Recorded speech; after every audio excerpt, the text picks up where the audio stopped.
Hi folks, this is all the fruit. I'm in the Valley of Mogan or Valle de Mogan in the south of Gran Canaria.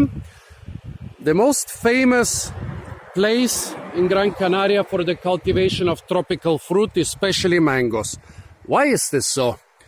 Well, the climate of the islands is pretty particular. Pretty much all the rain and clouds come with the trade winds from the north.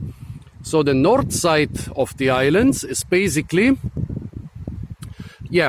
quite moist, but also quite cloudy and also cool. The southern side of the islands, as you can see here, we are of course in the south, it's basically a semi-desert.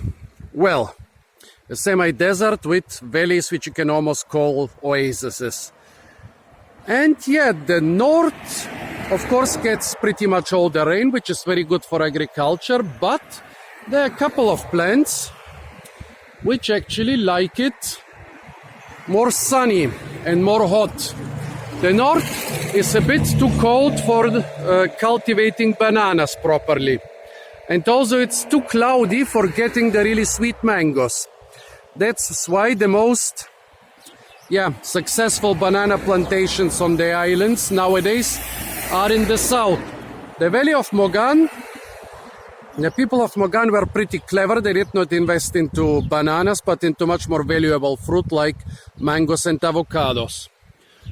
And as I said, the place is the most famous one for the cultivation of mangoes and also all types of other tropical and subtropical fruit.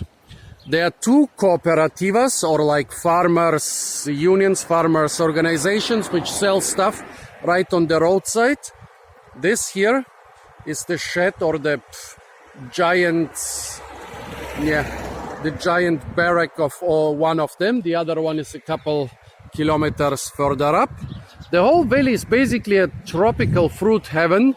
When you start from the port is basically a botanical garden. Then you have the beach, which is also full with nice tropical fruit trees like coconut and Java plum. From the beach there is an almost 1 kilometer long park going up the valley. Then you have the giant Viveros Mogan or Mogan nurseries. And then you start with all those endless plantations of mangoes, avocados and other stuff. Let's see what we can find here. Well, most of those nearby trees are mangoes. The tall things here are, of course, papayas. Here in the foreground there's one avocado. Over there is a whole avocado orchard. Here is a kind of abandoned mango orchard set. Here below me there is a really big thickberry or lantana. It's like 4 meters wide, over 3 meters tall and 7 or 8 meters long. I guess this is all one plant. A couple tobacco trees. The tobacco tree Nicotiana glauca has not been cultivated for centuries in the islands, but it's a pest nowadays and it grows everywhere. What else do we have here? Two species of cacti. Opuntia ficus indica and Opuntia delaney, very dry because of the dry weather in the last couple of months. Those are also the two species you will find in local shops and markets. Over there, a grapevine and some type of pumpkin. This is the grapevine. I hope my phone shows anything at all. Above it, there is the pumpkin or squash. Well, bananas, those all seem to be the typical Canary Island bananas, dwarf Cavendish. Right now I don't see any one of the other varieties like topocho or apple bananas or pink bananas. Well, what have we got here? A couple peppercorn trees, Delonix and Bougainvillea, and some Plumeria and Portulacea. They are all not edible. Here we have a nice Cesalpinia, also not edible. Two canary date palms, left and right of the pink house, an African date palm, canary date palms, Phoenix canariensis, African Arabian date palm, Phoenix dactylifera. There seems to be a row of Washingtonia and Phoenix. They all have more or less edible fruit, sometimes more, sometimes less. Well, here in the foreground some bananas, right in front of the White House some Ravenala. Then, well, I don't know if you can see it, some Canary Island dragon trees, some exotic dragon trees, some dead leaf stalks of agave. Well, behind the house there is quite a big left of this huge Canary Island pine, there is a big chirimoya tree, but I don't know if my phone can show it properly. In the background I see an olive tree here, a big old Canary Island date palm. On the opposite slope there is lots of endemic Euphorbia canariensis and also Opuntia delaney.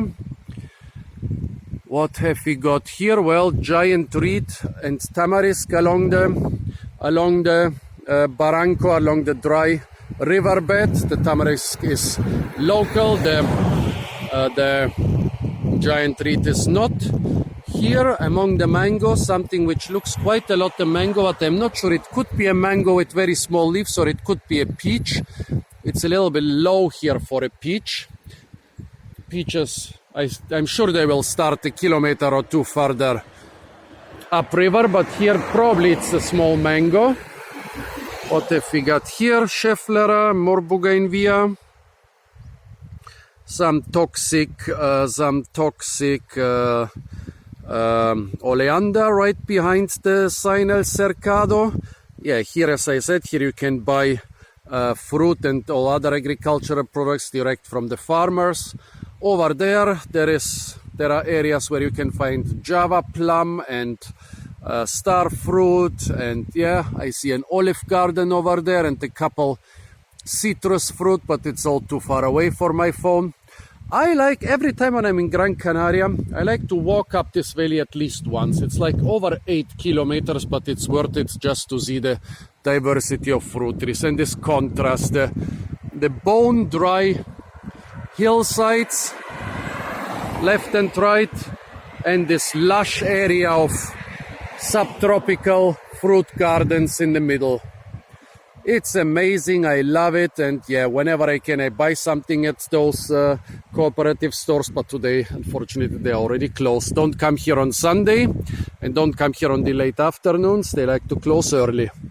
So folks, this was a short overview of the Valle de Mogan or Mogan Valley, the most famous valley in the Canary Islands for fruit trees.